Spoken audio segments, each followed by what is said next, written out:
So hello dear student, কেমন আছো? I hope প্রত্যেকে শুধু ভালো না ভীষণ ভালো আছো। স্ক্রিনের উপরে একটা প্রশ্ন দেখা যাচ্ছে, তাই না? প্রশ্নটা কি বলেছে, প্রথম আমরা মন দিয়ে তুমি আর আমি দুজন মিলে পড়ব, ওকে? তারপর কোশ্চেনটা কি বলছে সেটা থেকে আমরা একটা মোটামুটি একটা কনসেপ্ট ধারণা ক্লিয়ার হবে, তাই না? তারপর কোশ্চেনটা সলিউশন করব। তো চলো সময় নষ্ট না করে কি বলা আছে কোশ্চেনে সেটা আমরা পড়ে নিই। কি বলেছে দেখো, এ এর বেতন বি এর বেতনের চেয়ে 20% বেশি। বেশ, তাহলে বি এর বেতন এ এর বেতনের চেয়ে শতকরা কত কম? দেখো, এর বেতন বি এর বেতনের থেকে 20% বেশি। আমরা ধরছি বি এর বেতন এক্স টাকা। কোন আপত্তি আছে? আই হোপ আপত্তি থাকার কথা না। তাহলে বি এর বেতন এক্স টাকা ধরলাম, তাহলে এ এর বেতন কত হবে? এ এর বেতন হবে 20% বেশি। এর বেতন বি এর বেতনের থেকে 20% বেশি, তাই না? হ্যাঁ, ঠিক।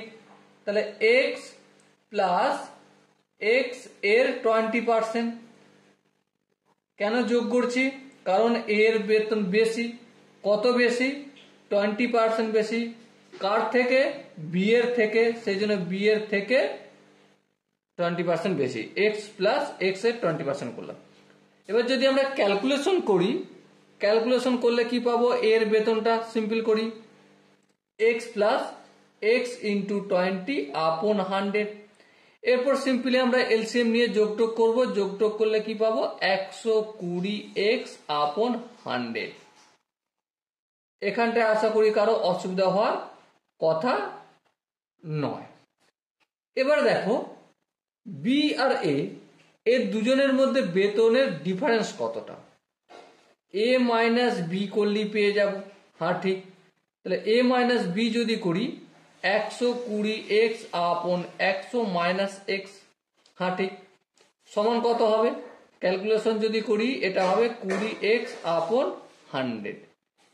এতটা এ এবং বি এর বেতনের মধ্যে ডিফারেন্স। তার মানে একটাই, এর বি এর বেতন 20 এক্স আপন 100 কম।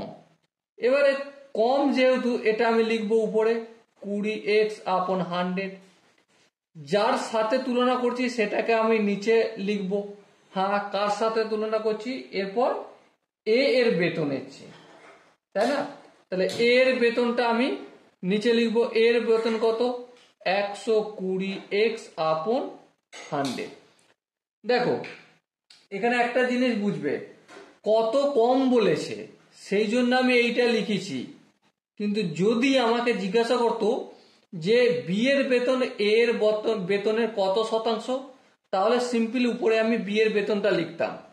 কত কম জিজ্ঞাসা করছে, তাই প্রথমে আমি এ আর বি এর বেতনের মধ্যে ডিফারেন্স বের করেছি। কেন?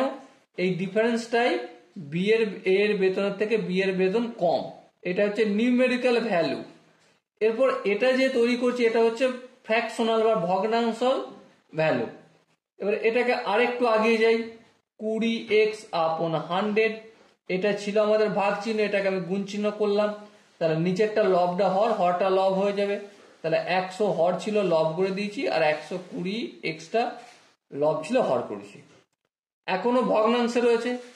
এরপর আমি যদি পার্সেন্টেজে কনভার্ট করি, একটা কথা ভেবে দেখো, এর সাথে কিছু নেই, মানে এক গুণ আছে। এক মানে কি? এক মানে 100/100 লিখতে পারি। হ্যাঁ, এবার দেখো এখানে এই 100 কেটে দেবো, কেটে দিলাম। এই এক্স কাটবো, কাটলাম। এই শূন্য কাটলাম, ঠিক আছে। আর কিছু আছে? 2 1 কে 2, 6 2 12। এবার দেখো কি আছে উপরে, 100/6। আর এই 100টার পরিবর্তে আমি পার্সেন্টেজ চিহ্ন লিখবো। কেন লিখবো? দেখো, ছোটবেলায় আমরা যখন সেই স্কুলের টিচাররা রেজাল্ট দিত তখন কি দেখতাম, যে ছেলেটি 32% নাম্বার পেয়েছে। 32% নাম্বার পেয়েছে মানে 100-র মধ্যে 32 পেয়েছে। তাহলে নিচে হচ্ছে যার সাথে তুলনা করা হয়, তাই না? তাহলে 100-র মধ্যে এই 100টার পরিবর্তে আমি পার্সেন্টেজ লিখে দিতাম।